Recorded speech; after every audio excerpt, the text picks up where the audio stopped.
오늘 우리에게 주시는 하나님 말씀은 신약성경 디모데전서 2장 4절로 6절까지 말씀입니다. 제가 갖고 있는 신약성경 338면에 있습니다. 디모데전서 2장 4절에서 6절까지 말씀을 한 목소리로 낭독하겠습니다. 하나님은 모든 사람이 구원을 받으며 진리를 아는 데에 이르기를 원하시느니라. 하나님은 한 분이시요 또 하나님과 사람 사이의 중보자도 한 분이시니 곧 사람이신 그리스도 예수라. 그가 모든 사람을 위하여 자기를 대속물로 주셨으니 기약이 이르러 주신 증거니라. 아멘. 오늘 본문의 말씀을 가지고 하나님과 사람을 잇다라는 제목으로 주의 은혜의 말씀을 나누고자 합니다. 세상에는 수많은 다리가 있습니다. 긴 다리, 높은 위치에 있는 다리, 위험한 다리, 안전한 다리, 이런 수많은 다리 중에 가장 긴 다리를 하나 소개한다면 중국 단양과 쿤산을 잇는 164.8km의 다리가 있습니다. 164.8km 하니 감이 잘 안 오시죠? 서울과 대전 거리입니다. 서울과 대전 거리를 다리로 이어져 있다는 거죠. 어마어마하게 긴 다리입니다. 이게 철도 다리예요. 사람은요, 기술로, 인력으로, 돈으로 이렇게 다리를 건설합니다. 다리를 왜 건설합니까? 고립이나 단절을 피하기 위해서 다리를 짓게 되겠죠. 그런데요, 사람의 기술과 인력과 비용으로 절대로 놓을 수 없는 다리가 있습니다. 그것은 하나님과 우리 사이에 끊어진 그 관계의 다리는 우리 인간이 아무리 힘이 있고 기술이 있고 돈이 있어도 결코 놓을 수 없는 다리일 것입니다. 왜 이런 단절이 생겼습니까? 그것을 이사야 선지자가 정확히 이야기해 주고 있습니다. 이사야 59장 2절에 보면 오직 너희 죄악이 너희와 너희 하나님 사이를 갈라놓았고 너희 죄가 그의 얼굴을 가리어서 너희에게서 듣지 않게 함이니라 하셨어요. 우리의 죄가 하나님과의 관계를 갈라놓았다는 거예요. 우리의 죄가 구덩이를 만들어서 도저히 하나님께로 갈 수 없도록 만들어버렸다는 거예요. 우리의 죄가 하나님의 얼굴을 가려서 하나님이 우리의 소리를 듣지 않으신다고 말씀하십니다. 결론은 우리의 죄 때문입니다. 그래서 바울사도는 모든 사람이 죄를 범하였음에 하나님의 영광에 이르지 못하더라 그렇게 말씀하셨죠. 모든 사람이 하나님께로 갈 수 없는 이유가 단 하나입니다. 죄가 그렇습니다. 이 죄의 시작은 어디서부터 시작되었습니까? 너무도 잘 아시죠? 아담과 하와가 하나님께 불순종함으로써 이 죄가 시작되었습니다. 이 죄로 말미암아서 하나님께로 가야 할 우리가 가지 못하고 하나님이 우리에게 오는 것을 꺼려하시게 된 것입니다. 이것은요, 기술의 문제, 비용의 문제가 아니에요. 사람의 문제도 아닙니다. 이것은요, 죄의 문제를 어떻게 처리하느냐에 달려있는 거예요. 하나님이 기술이 없어서 우리에게 다리를 놓지 않으시고 하나님이 비용이 없어서 우리에게 다리를 놓지 않으신 게 아니라 이 죄의 문제를 어떻게 처리하느냐에 달려있는 거죠. 우리가 이것을 이제 신학적으로 해석하면요, 공의와 사랑을 어떻게 조화롭게 충돌하지 않고 연결하느냐에 달려 있어요. 하나님은 공의로우신 분입니다. 하나님은 사랑이 많으신 분입니다. 다시 하겠습니다. 하나님은 공의로우신 분입니다. 하나님은 사랑이 많으신 분입니다.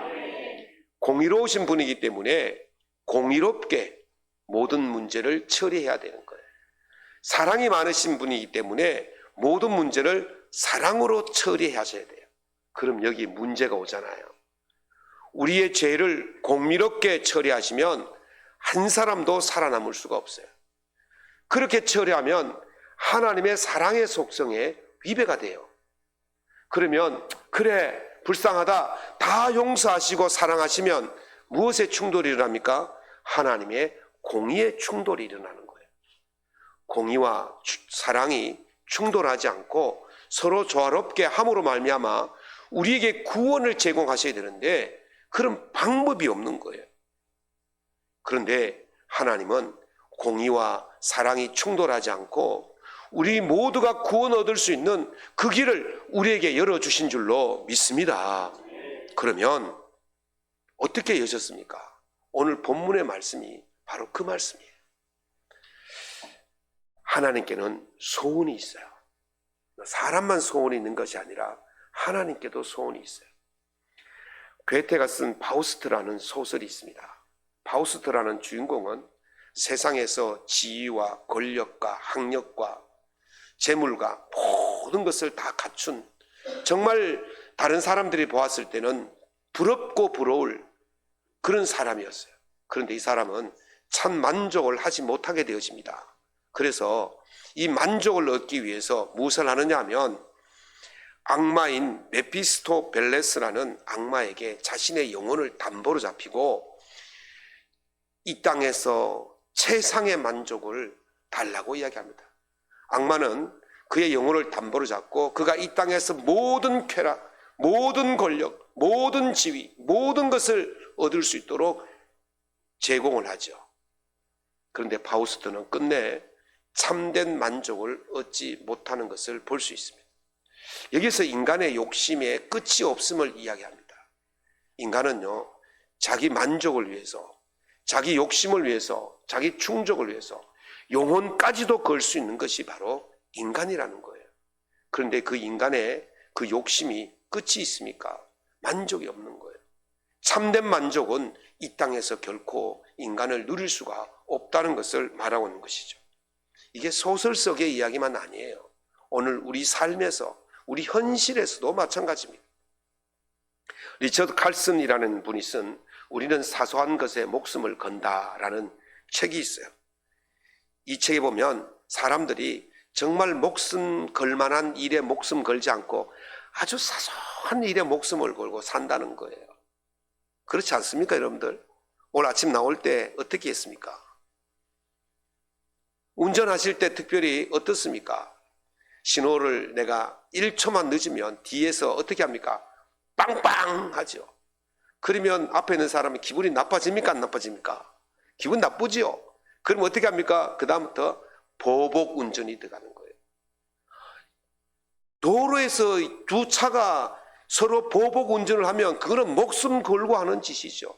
빵빵 소리 하나 때문에 1초 늦었다고 그러려니 하고 지나가면 되는데 그래서 그걸 못 참는 거예요. 누군가가 나에게 말 한마디에 목숨 거는 거예요. 이게 우리의 인생이에요. 작은 것 하나 얻기 위해서 목숨 거는 거예요. 그것 때문에 우리의 인간의 화평이 깨어지고 관계가 깨어지고 그것 때문에 우리 인생이 망치게 되는, 결코 인생들이 아주 진짜 원대한 조국을 위해서 목숨을 바치거나 하나님 나라를 위해서 목숨을 바치거나 그런 게 아니고 아주 사소한 작은 것에 목숨을 걸고 살면서 모든 관계를 깨뜨려 버린다는 것이 그 작가의 이야기인 것입니다. 인간의 소원은요, 아무리 노력하고 애를 써도 만족할 수가 없습니다. 이룰 수가 없습니다. 사람을 살릴 수가 없습니다. 그러나 우리 하나님은 다른 줄로 믿습니다. 우리 하나님은 어떤 소원이 있느냐? 디모데전서 2장 4절에 하나님은 모든 사람이 구원을 받으며 진리를 아는 데 이르기를 원하시느니라. 아멘. 사람의 소원과 하나님의 소원이 완전히 다른 모습을 볼 수 있습니다. 우리는 사소한 것에 소원을 두고 목숨을 걸지만 하나님은 모든 인류가 구원을 받는 진리에 이르기를 원하시는 줄로 믿습니다. 그것을 통해서 하나님과 우리의 관계가, 깨어진 관계가 회복되어지고 끊어진 관계가 이어지는 그런 놀라운 은혜를 베푸시기로 작정하신 것입니다. 그런데 문제가 있습니다. 하나님께서 이 소원을 이루시기 위해서 대가를 지불해야 돼요. 그 대가는 누가 지불해야 됩니까? 죄를 진 사람이 지불해야 돼요. 여러분들이 죄의 값을 치러야 된다는 거예요. 그런데 여러분의 힘과 능력과 재물과 가진 것으로 죄를 대가를 치를 수 있습니까? 죄의 삭선 뭐라고요? 사망이에요. 그러니까 죽어야 해결되는. 그러나 아직 살아있는데 어떻게 죽습니까? 우리는 도저히 이 값을 치를 수가 없어서 하나님이 대신 우리의 대신 죄의 값을 치르시기로 작정하신 겁니다. 하나님이 우리에게 찾아오셔서 우리에게 다리를 놓아주시기로 작정하신 것입니다. 그것이 바로 하나님의 소원이, 하나님은 우리에게 다리를 놓으셔서 우리 모든 인류를 구원하시는 그 소원을 가지시고 이제 원대한 계획을 실행하고 계십니다. 하나님이 어떤 계획이 있을까요? 제 서재에는 색이 바래진 책이 한 권 있습니다. 제가 이것을 고물상에 팔 수 없는 이유는 1995년도 장신대신대원에 입학했을 때 친구가 학교 앞 도서실에서 그 책을 사줬기 때문에, 책을 펴보면요, 색이 이게 하얀색이 아니고 노릇하 못해서 이제 검어지는 그런 책이에요. 제가 설교를 준비하면서 오랜만에 이 책을 펴봤습니다. 95년도에 샀으니까 몇 년 됐어요? 31년 됐. 아주 오래된 책. A.J. 크로닌이라는 분이 쓴 천국의 열쇠라는 책이지. 그 천국의 열쇠, 천국에 들어가는 열쇠가 무엇이냐라고 이거다라고 말하는 것이 아니고 어떤 삶을 사는 것이 천국에 들어가는 열쇠인가를 보여주는 이야기. 그거 보면 브레신스 치섬이라는 신부가 하나 나와요. 이 사람이 중국 오지에서 35년 동안 선교사 생활하다가 이제 귀국하신 분인데, 소설입니다. 소설. 실제가 아닙니다. 혹시 오해할까 봐 제가 지금 말씀을 드리는 거예요. 근데 그분이 그 중국 오지에서 선교사 생활할 때 겪었던 일들을 일기처럼 써놓은 글이거든요. 그곳에 페스트라는 전염병이, 흑사병이 돌았어요. 사람들이 죽어가기 시작합니다. 사람이 병이 들면 누군가가 돌보고 보호해야 되는데 그 전염병 때문에 아무도 근처 가지 않아요. 죽으면 그냥 버려지는 거예요. 치섬 신부가 이제 수고를 하고 애를 쓰고 해도 혼자서는 그것을 감당할 수가 없어서 이제 대교구에, 본부에 연락합니다. 그랬더니 본부에서 탈록이라는 의사이자 신부를 보내는데 그 탈록이 바로 이 치섬의 친구였어요. 이 돌아보면서 탈록이 말합니다. 지옥이 따라왔구나. 그때 치섬이 이렇게 말합니다. 지옥이란 말일세, 인간에게 희망이 없을 때의 지옥이야. 그랬어요. 이게 어디 나오는 문구냐면요, 신곡에 나오는 그 문구거든요. 지옥의 입구에 여기에 들어오는 모든 자는 희망을 버려라, 이렇게 쓰여 있거든요. 그 말이 인용된 것 같아요. 어쨌든 지옥이라는 것은 희망이 없는 곳이지만, 그러나 아직 여기에는 희망이 있다. 왜? 의사가 있고 신부가 있고 그들을 돌볼 사람들이 있기 때문에 희망이 있다, 이렇게 이야기하는 거예요. 그렇게 페스트와 싸우면서 노력한 끝에 이제 페스트가 물러가게 되어진 그 끝무렵에 탈록이 전염병에 감염되어서 죽게 되어집니다. 희망이 없는 곳에 희망을 심으러 들어왔어요. 희망이 없어 고통당하는 곳에 희망의 빗줄기가 되기 위해서 들어와서 자기를 희생하는 것입니다. 그런 삶이 바로 천국의 열쇠를 가진 자다, 그렇게 저는 해석을 해봅니다. 죄로 인해서 죽음에서 벗어날 수 없는 그것은 희망이 없는 것과 같습니다. 그러나 하나님은 그 희망 없는 인간에게 희망의 빛을 비춰주신 줄로 믿습니다. 그 희망의 빛을 통해서 모든 죄인들이 구원 얻는 그 길로 인도하신 것입니다. 실제적인 구원의 역사를 보여주신 것입니다. 그것이 바로 하나님과 인간을 이을 수 없는 그 다리를 놓기 위해서 우리 예수 그리스도를 보내주신 줄로 믿습니다. 그분이 오셔서 우리와 하나님 사이에 끊어진 그 다리를 이어주신 거예요. 그게 오늘 2장 5절의 말씀입니다. 하나님은 한 분이시요 또 하나님과 사람 사이의 중보자도 한 분이시니 곧 사람이신 그리스도 예수라. 아멘. 여기서 중보자라는 의미는요, 단순히 죄인을 변호하는 변호사의 개념이 아니에요. 재판정에서 변호사가 아무리 변호를 잘해도 실제적인 죄의 증거가 드러나면 판사는요, 그 증거를 보고 유죄를 선언합니다. 아무리 뛰어난 변호사라도 증거가 제시되면 뒤집을 수가 없어요. 그래서 변호사는요, 증거가 명확한 사건 앞에서는 이 사람을 죄를 없애기보다는 잘 이야기해서 형량을 감소하는, 줄이는 방법으로 나갈 수밖에 없는 것입니다. 1년 징역 살아야 될 사람에게 한 10개월쯤 살도록만 해주는 거예요. 죄를 없애는 게 아니에요. 약간 줄여주는 것이죠. 그런데요, 중보자는 달라요. 중보자는요, 죄인을 죄가 없도록 만들어주는 사람이 바로 중보자인 겁니다. 어떻게 그것이 가능합니까? 중보자는 저 죄인의 죄를 다 자기가 뒤집어 쓰는 거예요. 중보자는 죄를 줄여주는 사람이 아니라 니는 죄가 없다, 네 죄 다 내가 가져갈게, 이것이 바로 중보자의 모습입니다. 레위기 16장에 보면 이 중보의 개념을 잘 이야기하는 내용이 나와요.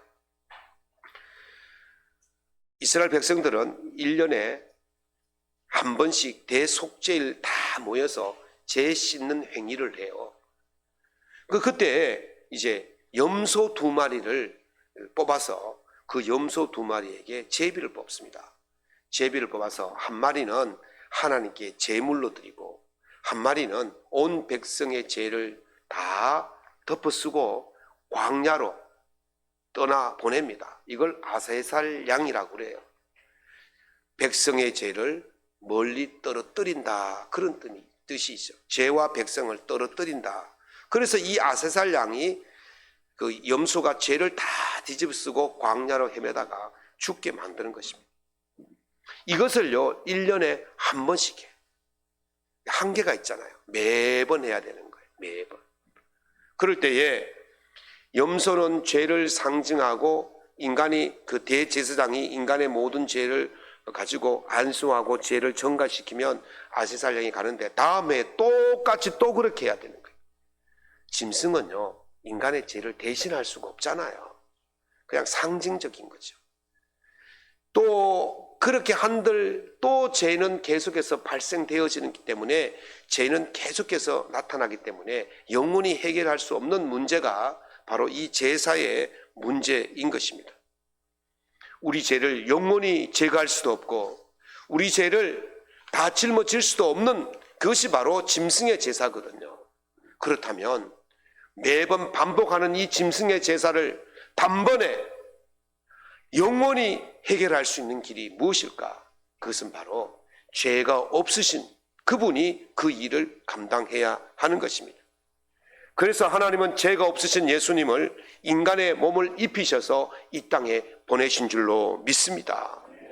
베드로전서 3장 18절에 그리스도께서 단번에 죄를 위하여 죽으사 의인으로서 불의한 자를 대신하셨으니 이는 우리를 하나님 앞으로 인도하려 하심이라. 아멘. 우리의 죄를 없애고 하나님께로 인도하려고 예수 그리스도를 우리의 중보자로 보내신 것입니다. 또 바울사도께서 이렇게 말씀하셨습니다. 하나님은 죄를 알지도 못하신 이를 우리 대신하여 죄로 삼으신 것은 우리로 하여금 그 안에서 하나님의 의가 되게 하려 하심이라. 아멘. 그냥 죄를 없애줄 뿐만 아니라 하나님 앞에서 우리를 의가 되게 한다. 우리를 의로운 자로 세우시기 위해서 예수 그리스도께서 죄가 없으시만 우리 대신 중보자가 되어주셔서 죄를 짊어지셨다고 말씀하시는 것입니다. 이게 이사야서에서 말씀하신 바로 도살장에 끌려가는 양의 모습입니다. 그가 곤욕을 당하여 괴로울 때에도 그 입을 열지 아니하였으며 마치 도소장으로 끌려가는 어린 양과 같이 잠잠하였도다. 아멘. 예수 그리스도는 하나님과 사람 사이에 놓인 그 가로막힌, 그 벌어진 그 간격을 메우고 그 담장을 허물기 위해서 어린 양처럼 도살장으로 끌려가고, 그렇게 그것을 인하여 우리가 죄 없는 자, 하나님 앞에서 의인으로 인정받게 된 줄로 믿습니다. 하나님의 계획은 바로 이것입니다. 우리를 향한 하나님의 계획은 우리를 죄가 없는 자로, 진리 안에서 영원히 구원받을 자로 우리를 이끌어 가시기 위한 하나님의 계획인 것입니다. 그래서 디모데전서 2장 6절 오늘 말씀에 그가 모든 사람을 위하여 자기를 대속물로 주셨으니 기약이 이르러 주신 증거니라. 아멘.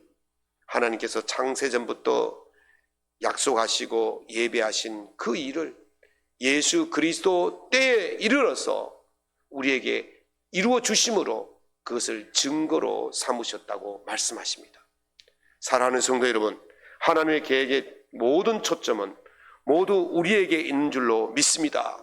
여러분을 구원시키시고 여러분을 진리 안에 거하게 하시는 그 모든 것들이 하나님의 구원의 계획이고, 그 계획은 여러분을 향하고 있다는 사실을 믿으시기 바랍니다. 그러므로 날마다 그 놀라운 계획에 감사하며 살아갈 수 있기를 예수님 이름으로 축원합니다. 그렇다면 이 놀라운 구원의 계획을, 그것을 통해서 구원받은 우리는 어떻게 감사하면서 어떻게 살아야 되겠습니까? 오래전에 제가 디스크를 심하게 앓은 적이 있습니다. 수술 직전까지 갔다가 대전에 있는 모 병원이 잘 치료한다 그래서 급히 비행기를 타고 대전에 청주로 가서 대전으로 가서 그 2주 간격으로 4번 주사를 맞고 지금 이렇게 멀쩡하게 잘 다니고 운동도 열심히 하고 있습니다. 괜찮아요. 이제는 뭐 그건 문제가 없어요. 와이프가 문제만 안 익히면 문제가 없어요. 괜찮아요. 그리고 문제 없이 이렇게 무거운 것만 안 들어 그러면 괜찮아요. 근데 가끔 막 장보고 오면 이거 들고 가세요. 그래서 막 힘든데 그것만 안 시키면 괜찮아요. 그래서 건강해졌어요. 그런데요, 제가 이 건강하게 되었으면 어떻게 합니까? 누가 허리가 안 좋다, 디스크다 이 말만 들으면 제가 그 병원을 소개해요. 그 병원에 가라, 그 병원에 가라, 그 병원. 여러분, 디스크 하나 고쳐도요, 그 병원의 전도자가 되는 거잖아요. 여러분들은 무엇을 얻었습니까? 영원한 생명을 얻은 줄로 믿습니다. 영원한 생명을 얻은 이 사람들이 왜 입을 다물고 있습니까? 자랑해야죠. 떠들어야죠. 하나님과 우리 사이에 구원의 다리가 없어서 사람들이 모르는 게 아니에요. 우리가 말을 하지 않았기 때문에 그렇습니다. 우리가 전하지 않아서 그렇습니다. 우리가 떠들지 않아서 그랬어요. 여러분들 나발 잘 보잖아요. 세상 소문들 막 그냥 막 많이 이야기하잖아요. 여기저기 다니면서. 왜 이 좋은 구원의 소식, 왜 이 좋은 생명의 소식, 이 왜 영원한 이 은혜의 소식을 왜 전하지 않습니까? 다 이 소식을 전할 수 있는 그것이 우리에게 주어진 줄로 믿습니다. 교회는요, 다리를 놓는 것이 아니에요. 교회는 다리가 있다는 것을 알려주는 것입니다. 여기에 구원이 있다, 여기에 생명이 있다, 여기에 영원함이 있다, 여기에 은혜가 있다, 이것을 알려주는 것이 바로 교회인 것입니다. 예수님께서 그 사명을 누구에게 줬습니까? 교회에게 주셨습니다. 교회에게 주셨고 우리에게 주신 줄로 믿습니다. 우리에게 그 직분을 주셨어요. 고린도후서 5장 18절에 그리스도로 말미암아 우리를 자기와 화목하게 하시고 또 우리에게 화목하게 하는 직분을 주셨으니 아멘. 여러분들은요, 어떤 직분보다 하나님과 사람을 화목하게 하는 그 직분을 예수님을 이어서 여러분들이 받으신 거예요. 예수님께서 하나님과 우리 사이를 화목하게 하신 그것을 이제 우리는 자랑하러 다니는 그 직분을 우리가 받았다는 것입니다. 그러므로 이걸 전하는 것이 우리의 사명이고 우리의 직분인 거예요. 너희는 가서 모든 족속으로 아버지와 아들과 성령의 이름으로 세례를 주고 내가 분부한 모든 것을 가르쳐 지키게 할지어다. 이것이 주님의 대명령 아닙니까? 너희가 성령을 받고 권능을 받고 어떻게 하라고 했어요? 예루살렘과 유다와 사마리아와 땅끝까지 이르러 내 증인이 되라. 아멘. 이게 주님께서 우리에게 주신 명령이지 않습니까? 그러므로 우리는 나가 전해야 돼요. 왜 전해야 됩니까? 아직 이 소식을 듣지 못하는 사람들이 있기 때문에 그렇습니다. 바울 사도가 이렇게 말씀하십니다. 누구든지 주의 이름을 부르는 자는 구원을 받으리라. 그런즉 그들이 믿지 아니하는 일을 어찌 부르리요? 듣지 못한 일을 어찌 믿으리요? 전파하는 자가 없이 어찌 들으리요? 역순으로 말하고 있어요. 구원 얻는 역순. 구원을 얻기 위해서는 누구 이름을 불러야 돼요? 예수님의 이름을 불러야 될 줄로 믿습니다. 근데 예수님의 이름을 들어보지 못한 자가 어찌 예수님의 이름을 부르겠습니까? 못 부르는 거예요. 그러면 그 사람 귀에 예수 이름을 전해 주어야 한다는 거예요. 그래서 여러분들이 예수 이름을 전해줄 때 그 사람이 듣고 그 이름을 부를 때에 구원의 역사가 나타나게 될 줄로 믿습니다. 우리는 무엇을 해야 됩니까? 다리를 놓는 사람들이 아니에요. 우리는 다리가 있다고 소개하는 사람들이에요. 여기에 구원이 있다고 소개하는 사람들입니다. 우리 교회가 어떤 일을 잘 감당해야 됩니까? 다리가 있음을 세상에게 알리는 그 역할을, 그 사명을 잘 감당하셔서 정말 세상의 모든 사람들이 하나님과 이어지는 그런 놀라운 은혜의 세계, 구원의 세계를 만들어가는 복된 성도들 될 수 있기를 예수님 이름으로 축원합니다.